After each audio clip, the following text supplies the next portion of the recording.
এটা আমি লিখেছি, বলেছি বহুবার। তাই আমার অবস্থান হলো এটা দলীয়ভাবে না করার। তবে আমরা কমিউনিটিতে আমরা আলাপ আলোচনা করে আমরা এটা পর্যালোচনা করে গভীরভাবে। আমার মনে হয় না নিরক্ষরতা কোনো অযোগ্যতা, এবং আমাদের অনেক নেতারা মানে উপস্থিত ছিলেন যারা প্রাতিষ্ঠানিক শিক্ষা পান না, কিন্তু তারা অনেক দিক থেকে জ্ঞানী ছিলেন। এবং আমাদের সেই অনেক যারা প্রাতঃস্মরণীয়, যেমন আমাদের কাজী নজরুল ইসলাম, উনি তো প্রাতিষ্ঠানিক শিক্ষায় তেমন শিক্ষিত ছিলেন না। আমাদের বিশ্বকবি রবীন্দ্রনাথ, উনিও প্রাতিষ্ঠানিক শিক্ষায় শিক্ষিত ছিলেন না, কিন্তু ওনাদের সমকক্ষ কয়জন লোক পাওয়া যাবে আমরা সারা পৃথিবীতে। তো প্রাতিষ্ঠানিক শিক্ষাই কিন্তু একমাত্র গুরুত্বপূর্ণ বিষয় নয়। আর প্রাতিষ্ঠানিক শিক্ষার অভাব কোনো অভিজ্ঞতা হতে পারে না। প্রত্যেকের অধিকার, তারা ভোটের যেমন অধিকার আছে তেমন প্রতিনিধি হওয়ার অধিকার আছে। আমাদের দায়িত্ব হলো যে নির্বাচনী ব্যবস্থাকে পরিচালিত করার জন্য, কার্যকর করার জন্য, গণতান্ত্রিক ব্যবস্থাকে এগিয়ে নেওয়ার জন্য একটা সুষ্ঠু, নিরপেক্ষ এবং অন্তর্ভুক্তিমূলক, প্রতিযোগিতামূলক নির্বাচন নিশ্চিত করার জন্য কতগুলো একটা আইনি কাঠামোর প্রস্তাব করা, এবং যে আইনি কাঠামো তো আছে এটার কোনো পরিবর্তন দরকার কিনা, এবং পদ্ধতি প্রক্রিয়ার কোনো পরিবর্তন দরকার কিনা।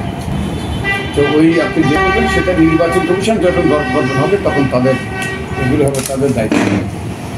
আপনি কি মনে করেছেন জাতীয় একটি শক্তিশালী নির্বাচন কমিশনই যথেষ্ট? নিরপেক্ষ নির্বাচন কমিশনই যথেষ্ট না। এই যে সবচেয়ে শক্তিশালী, সবচেয়ে নিরপেক্ষ, সবচেয়ে কার্যকর নির্বাচন কমিশনের পক্ষ এই যে সুষ্ঠু নিরপেক্ষ নির্বাচন করা সম্ভব হবে। কারণ নির্বাচনের জন্য অনেকগুলো অংশীদার আছে। নির্বাচন কমিশন তার সবচেয়ে গুরুত্বপূর্ণ অংশীদার।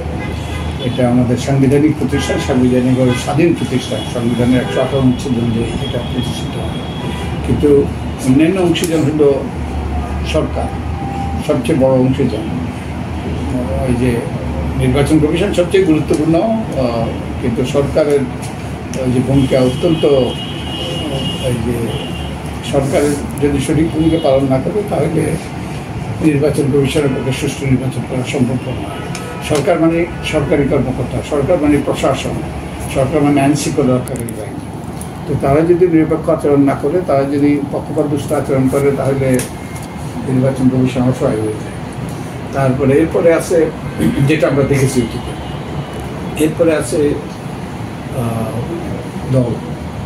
দল তাদের প্রার্থীরা যদি সদাচরণ না করে, ছলে বলে কলে কৌশলে নির্বাচনে বৈতরণী পাঠানোর জন্য যদি তারা বদ্ধপরিকর, এবং তারা যদি যে টাকার খেলায় লিপ্ত হয়, তাহলেও নির্বাচন কমিশন অসহায়।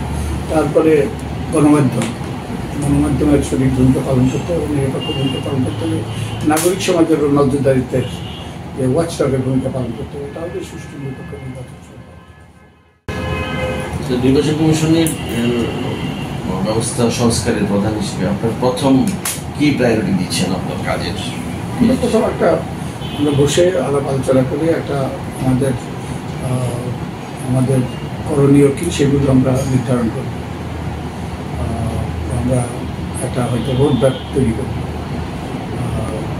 এটা দিয়ে শুরু হবে আর কি। প্রস্তাবগুলি একত্রিত করার পর রাজনৈতিক দলের সাথে আলাপ আলোচনার ভিত্তিতেই, আমাদের উপদেষ্টা পরিষদের সাথে ঐক্যবদ্ধ ভিত্তিতেই হবে রাজনৈতিক দল এবং উপদেষ্টা পরিষদ